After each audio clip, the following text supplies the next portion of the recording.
Hello, everybody, and welcome back to the Mystery Sports Podcast.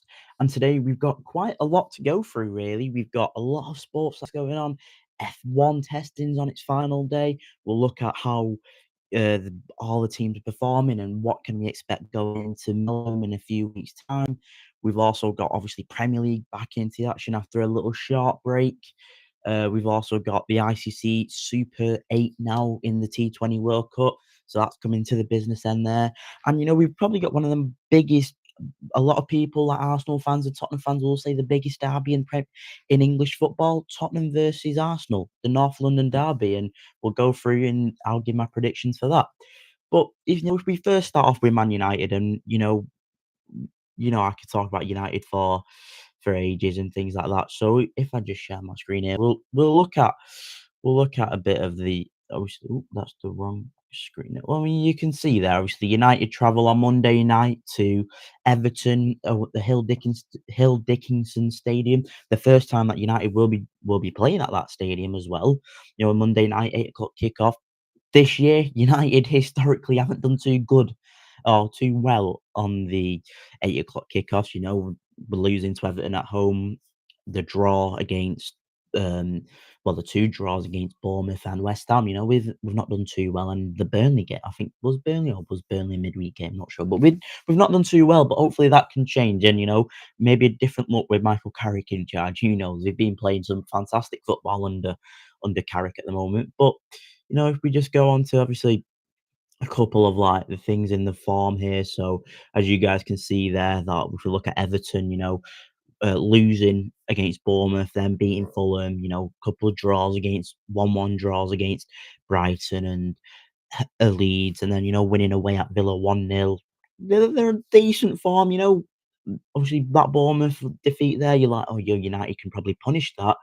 And definitely we can look to do something like that. But you know, it looks like Everton, in terms of when they play at home, they're a bit of a strange sign under David Moyes. We don't know if they'll turn up or we don't, because as you can see there, you can see, the one game that they've had, or the two games that had at home, they've only got 1 point out of the possible six. So hopefully United can turn up and punish that kind of mistake from Everton, because I think that's what United have got to do. Got to get back onto winning ways after the disappointing draw. It was a good goal by Shesko. If you've not seen my match reaction to that, the game there, definitely go check that out. It's in the link in the description below. But going back to Everton though, we they are a good side, but we're not 100% sure in what we will see from them. If I show you the league table as well for where they are, um, obviously you can see United fourth in the league there, and Everton are ninth, so eighth, sorry, should I say? So they are having a decent season here. They're not too shabby. So we can't underestimate Everton at this moment in time, and we know that they can definitely produce some magic in against teams. Drewsbury Hall last time scoring an absolute worldie for against United, and that's how they won the league. So you look at their points, obviously 26 games, 10 wins, seven draws, and nine defeats. 37 points. It's a decent rally. Obviously, they're never going to get relegated, which is obviously obvious because they're eighth in the league. But the level on points with Bournemouth. So, you know, they're in that mix, aren't they? They're in that mid-table. Um, the, um, yeah, definitely. Yeah, very inconsistent are Everton. Thanks for that, Dan. They are one of those. They're like a yo-yo team, aren't they? They can have some sort of fantastic result in or couple good results, and then they'll start losing two or three games. And hopefully they're in this inconsistent patch, and United can turn up and hopefully get the win. And I think we will get the win. And if I share the screen in terms of what I think the lineup will be, um, what Michael Carrick will hopefully show. So I'm gonna hopefully go obviously with Lemons, Shaw, Martinez, Maguire, Delo as the back five. I think we've got to be consistent with that, and they have all performed this season. Just put the light on there; it's getting a bit dark. Um, But, the back four and Le Mans have been very consistent under Carrick, and I think we can trust them. Casemiro and Mainu, it's a no-brainer, isn't it really? You're never gonna play Ugarte.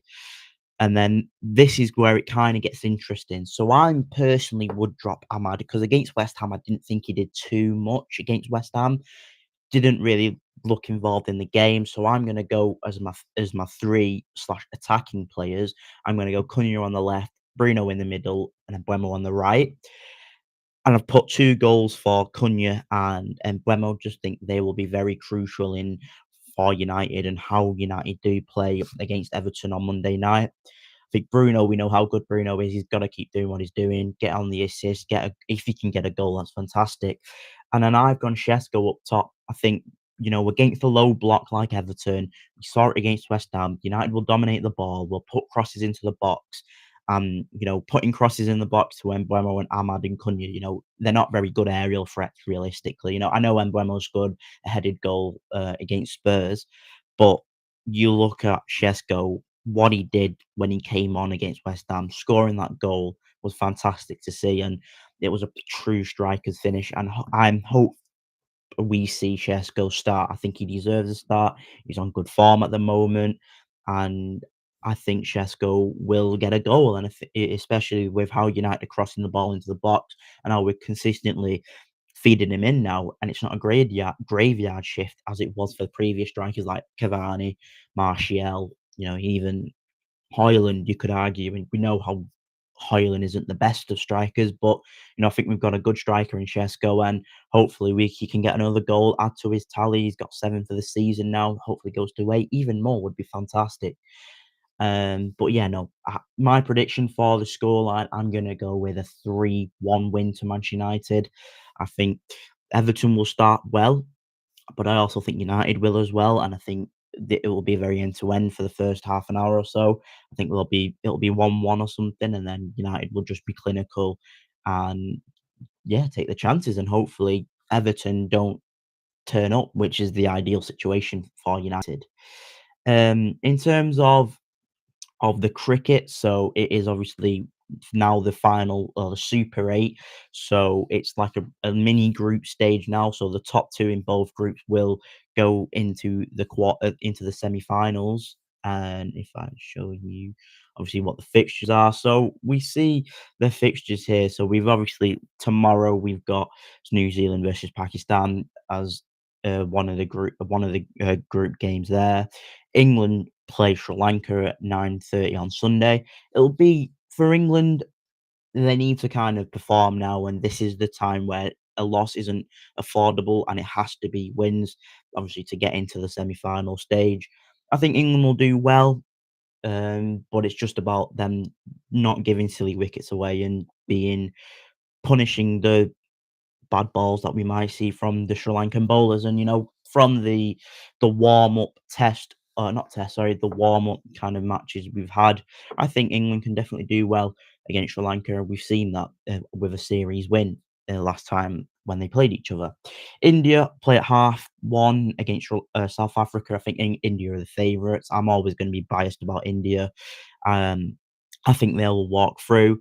Zimbabwe, West Indies is on the Monday. It will be that will be kind of where our Zimbabwe out being a lower ranked side compared to West Indies. What will happen there? And then, we've got other games like England versus Pakistan, New Zealand, Sri Lanka, India, Zimbabwe, England, New Zealand will be a big game. That was a very big game there. And then if we just show you the groups. So, this is the groups there. So we have obviously in group 1, India, South Africa, West Indies, Zimbabwe. Group 2 is England, New Zealand, Pakistan, Sri Lanka. And the reason why the groups are like that is because whoever finishes first in the league in their groups go into group 1 and second go into group 2, which is kind of fair. But, I think it's a bit harsh on Zimbabwe as they're a lower ranked side, having a tough group there. India, South Africa, and West Indies are all very good and top sides in cricket and especially T20. I think this is group 2 is definitely the group of death, you could argue.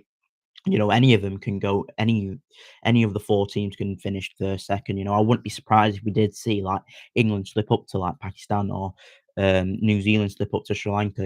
I think this is the group two is the one to watch at the end of the day. But if I'm going to make my predictions in terms of who I think will go into the semi-finals, I think it will be England who will get there. West Indies will get in there. India and Pakistan. They're the four teams I think we'll see go into the semi-finals, and obviously the final. We'll do that when we'll predict that when that obviously it comes to the final time, which obviously will be in a few weeks and stuff. So that'll be interesting to keep an eye on. And then just finally, in terms of the F1, not finally, we've still got a new North London derby, so I'll do that in a second. But F1 is back. The testings happened last week, and now obviously it continues into this week in Test Two in Bahrain. We're seeing a lot of mixed kind of battles, and what will we see in Melbourne come 2 weeks time, where I'm actually quite shocked. I couldn't tell you who will be the front runners. Ferrari look consistent, Mercedes look very good, Red Bull, we've not seen the best side of Red Bull, and same with McLaren. But you've got teams like Haas who look strong, Audi look decent, RB look good. It's all a very, very mixed bag at the moment, and I couldn't give you a solid prediction on what I think will happen come Melbourne. All the teams look very good, and my personal kind, not my personal feeling, my kind of gut feeling is that Ferrari and Mercedes will be the front runners. But anything can happen in 2 weeks, and we don't know what actually will happen. But come maybe in a week's time or so, but it will be soon. I will be doing a preview for the F1 season, and definitely stay tuned in for that because that will be coming up, and that should be good. From Dan again, Ferrari look good. Give Lewis a good car, and he has to be one of the favourites. Yeah, 100%, mate. I 100% agree with you. You saw that in if you've seen a couple of the Instagram reels from Sky F1. You saw the practice start that they've done. Lewis looked absolutely fantastic. He was like, where was he? I think he was in the middle of the field, and then he goes to first place after turn one. I think you can definitely see some improvements there from Ferrari, and I think with this turbo thing there, hopefully the other teams can't find out. I want Lewis to get his eighth title. I'm a Lewis Hamilton fan, obviously, but I support kind of Mercedes. That's just my team. But hopefully we do see um, Ferrari doing well and Lewis to get his eighth championship because I think he deserves it. I think, and a lot of people know how I feel on what happened in 2021 and how he got robbed of it, which was 100%. So hopefully we'll see Ferrari doing well. But anything can happen in the space of 2 weeks, like I said, and come Melbourne, who knows what will happen. And then just finally onto the North London derby. This could go any way. Who knows what will happen? Arsenal, obviously, they look like they're bottling the league at this moment in time. Drawing to Wolves, losing to United, drawing to Forest away. It just looks like they are slipping up, and they're slipping up very, very quickly. And hopefully, I don't want Arsenal to win the league.